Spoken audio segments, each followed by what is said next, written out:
welcome back to the Lucky 7 workshop.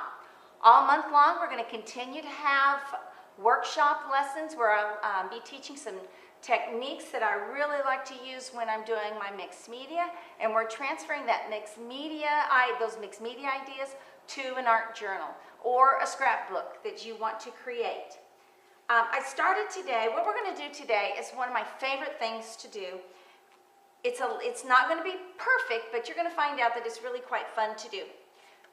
We're going to take a printed sheet of paper. I printed this out. This is some old pages, some old books that I have collected, and I've cut out some little pieces of them and kind of collaged them together here on this sheet. Printed this sheet. This is a sheet of iron-on cool peel transfer. It's made by Epson. You can get this in lots of places, Best Buy, any kind of office supply place. You can even get them online. So I use this iron-on cool peel transfer, put it in my printer. Make sure you follow the directions when you're doing this. You might want to do a little sample warning, because when I tried to follow the instructions here, my printer had it printed wrong and I had to turn it over. It printed on the wrong side of it. So do a little practice with it first. Now when I printed on the wrong side of it, I just turned it over and printed on the right side of it that I needed for the transfer. What we're going to do now with this transfer is transfer this to some tissue paper. Now I followed the instructions with this transfer that comes with the transfer sheets, and it suggests that you put down a pillowcase, put that on your table, then you place whatever item it is that you want to transfer. Now my friends know that when I go to parties like baby showers, bridal showers, when I go to when any like Christmas parties and things like that, I'm always collecting the tissue paper, the old used tissue paper. And I found a lot of great uses for that in my mixed media. So this is a piece of that. And you can see it's pretty wrinkled. Just iron it out and get it flat. The holes are fine. So I've got this pretty smooth.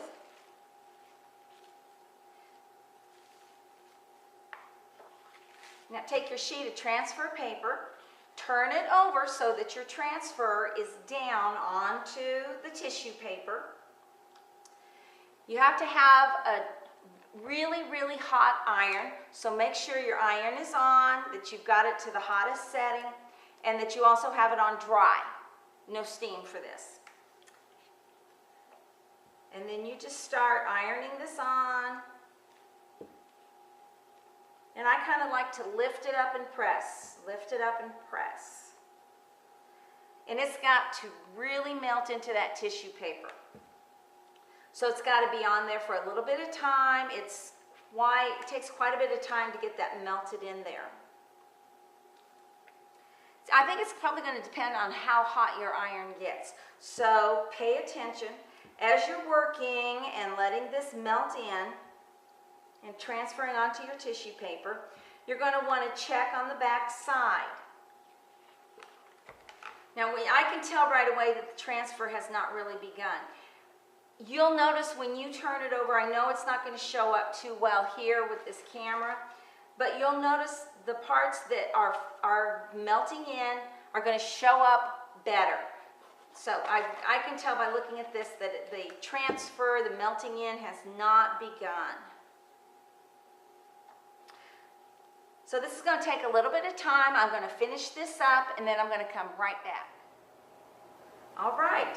I think I've got a pretty good transfer going on. I've checked the back. It looks like it's ready. I'm going to let this cool just a little bit, but a couple of tips that I want to go over with you. Please do not leave your iron sitting for very long on here, because we don't want to burn it. We certainly don't want to start a fire. But I usually 10 to 12 seconds in an area. I'll lay it down for 10 to 12 seconds, then I'll pick it up and I'll move it to another area for 10 to 12 seconds. So I just kind of count to 10 and then I just keep moving it. Check regularly on the back and you'll see a difference as it starts to melt in and starts to transfer to it. So when it's a little bit cooler, kind of make sure it's a little bit cooler before I begin. And then you carefully just peel this back. There we go. Just peel the paper back.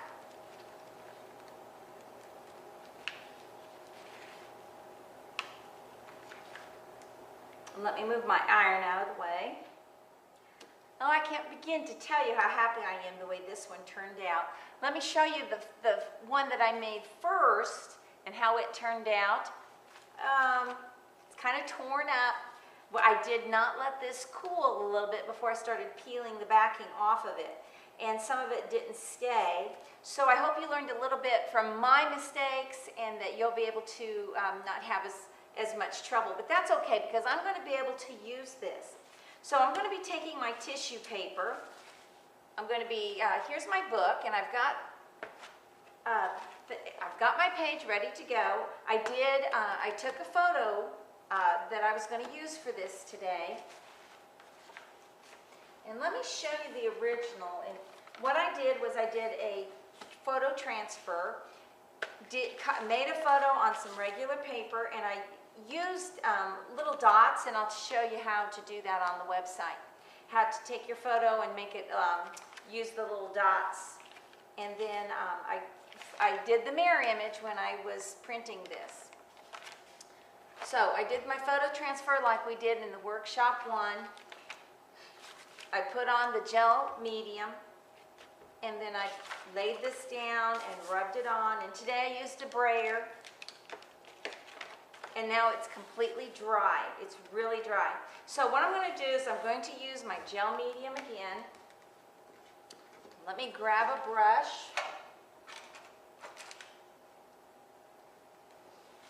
And this time I'm going to take my tissue paper and I'm going to work that in around the edges of this. And I'm just going to tear it.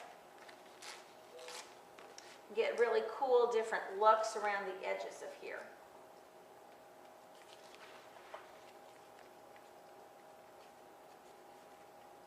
Just going to lay that down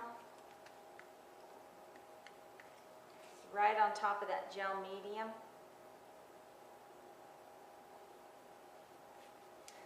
And then I'm going to put the gel medium right on top of that.